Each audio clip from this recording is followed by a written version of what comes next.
টংকে ডেকা হুঁশিয়াৰ হুঁশিয়াৰ হুঁশিয়াৰ টংকে ডেকা হুঁশিয়াৰ হুঁশিয়াৰ হুঁশিয়াৰ দালালগিৰি নচৰা বন্ধ কৰা বন্ধ কৰা। প্ৰথম কথা হৈছে আমি কলিতাকুছিৰ আমি খিলঞ্জীয়া মুছলমান আৰু আমাৰ কলিতাকুছিত সকলো খিলঞ্জীয়া মুছলমানে আমি মিলা প্ৰীতিৰে হাজত আমি বাস কৰি আহিছোঁ। আমাৰ বৰ্তমান চৰকাৰে পদক্ষেপ লৈছে যে বাংলাদেশী খেদাক আপত্তি নাই।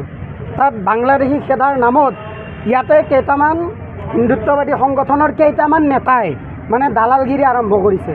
তাৰমানে হাজত আইন আছে, প্ৰশাসন আছে, আৰক্ষী থানা আছে, চক্ৰ বিষয়াৰ কাৰ্যালয় আছে, মণ্ডল আছে, গাঁওবুঢ়া আছে। গতিকে তেখেতলোকে খবৰ নাপাওঁতে এই যিসকল দালাল আছে, দালালী সংগঠনৰ নেতা আছে, টংকে ডেকা নামৰ যিগৰাকী দালাল আছে, এই দালালজনে কি কৰিছে আজি আমাৰ একাধিৰ নিচিনা ঠাইত একাধিত গৈছে, গৈ কেনে তাত আমাৰ এজন খিলঞ্জীয়া মুছলমান ল'ৰাক কাণত ধৰি উঠা বহা কৰাই মাৰিছে, ফেচবুক লাইভ কৰিছে আৰু ফেচবুক লাইভ কৰি তেওঁক অত্যাচাৰ কৰিছে। এতিয়া মই গম পাইছোঁ যে তেওঁক এটা ৰুমত বন্ধ কোঠাত তেওঁক প্ৰাণে মৰাৰ ভাবুকিও দিছে যে যদি এনেকুৱা ধৰণৰ কথা যদি বাহিৰত যদি লিক কৰা তেন্তে নেক্সট হয়তো তোমাক হয়তো প্ৰাণে আমি মাৰি পেলাম, এনেকুৱা ধৰণৰ ভাবুকি দি আপোনালোকে চাব। আপোনালোকে নিশ্চয়কৈ গম পাইছে যে তাত কিবা ক'ৰবাৰ বৰপেটাৰ মানুহৰ কিবা মাটি মানে ক্ৰয় বিক্ৰয়ৰ কথা চলি আছিলে। এতিয়া আমি গম পোৱা হিচাপত আমাৰ যিগৰাকী দাদা মুস্তাকিম হৈছে আমাৰ কলিতাকুছিৰ মেইন চকতে ঘৰটো। আৰু টংকে ডেকাক যেতিয়া তেওঁক মাৰি আছে তেওঁ বাৰ বাৰ কৈছে যে মই কলিতাকুছিৰ ল'ৰা, আৰু তেওঁলোকে নিজে ইয়াতে মাটি কিনিব আহিছে।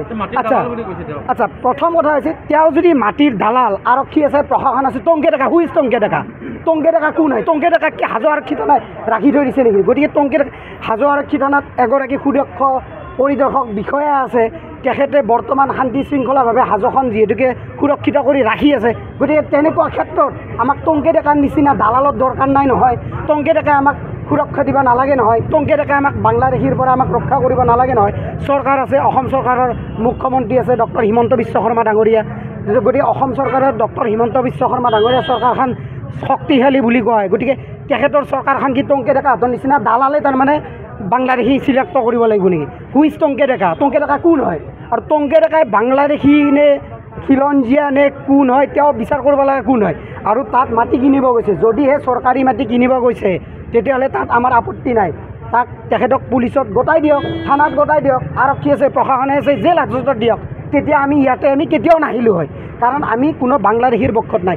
কিন্তু আমাৰ এজন খিলঞ্জীয়া মুছলমানক তেওঁ এনেকৈ নিৰ্মমভাৱে প্ৰহাৰ কৰিব আৰু আমি চাই থাকিম সদায়। টংকে ডেকাক আজি আপোনালোকৰ সংবাদ মাধ্যমৰ যোগেৰে আপোনালোকৰ মাজেৰে সকীয়াই দিছোঁ, এই লাষ্ট ৱাৰ্ণিং তেখেতক। যদি ইয়াৰ পৰা যদি আৰু ভৱিষ্যত যদি আমাৰ অসমীয়া মুছলমানক যদি তেওঁ যদি আক্ৰমণ কৰাৰ যদি আমি যদি গম পাওঁ দালালীৰ নামত, তেতিয়াহ'লে ইয়াৰ পৰিণাম হয়তো ভয়াৱহ হ'ব। আপোনালোকৰ সংবাদ মাধ্যমৰ যোগেৰে আপোনালোকক আজি জনাই দিলোঁ। গতিকে এতিয়া আৰক্ষী প্ৰশাসন গৈছে, তেখেতক আনিছে। গতিকে বৰ্তমান বিষয়টো তদন্ত প্ৰক্ৰিয়াৰ মাজত আছে। গতিকে আমাৰ ইতিমধ্যে আমি এজাহাৰ অলৰেডি দিছোঁ। গতিকে পৰৱৰ্তী পদক্ষেপ কেনেদৰে গ্ৰহণ কৰে, কাৰণ আমি গম পাওঁ কেতিয়াবা ফেচবুকত যেতিয়া মৰেল পুলিচিং হয় লগে লগে গ্ৰেপ্তাৰ হোৱা ঘটনা আহি যায়। কিন্তু যদিহে ইয়াত যদিহে প্ৰশাসনে চৰকাৰে যদিহে আমাৰ ভাৰতৰ ধৰ্মনিৰপেক্ষ দেশ এখন ভাৰতীয় সংবিধান মতে ভাৰতীয় আইন মতে যদি চলে, তেতিয়াহ'লে all R equal in the I of law যদি তেনেকৈ যদি চলে, তেন্তে এই যিটো আমাৰ অসমীয়া মুছলমানগৰাকীক মৰেল পুলিচিং কৰি মাৰিলে, কাণত ধৰাই উঠা বহা কৰালে, তেতিয়াহ'লে আমি নিশ্চয়কৈ টংকে ডেকাক আমি লোককপৰ ভিতৰত আমি বিচাৰিম। গতিকে আমাৰ দাবী টংকে ডেকাক অতি শীঘ্ৰে গ্ৰেপ্তাৰ কৰক। আৰু হাজো প্ৰশাসন যিহেতুকে মই আকৌ এবাৰ কৈছোঁ, হাজো প্ৰশাসনে টংকে ডেকাক কি ছাৰ্ভে কৰাৰ কাৰণে ৰাখি থৈ দিছে নেকি যে ক'ত কি বাংলাদেশী সোমাইছে, ক'ত কি সোমাইছে?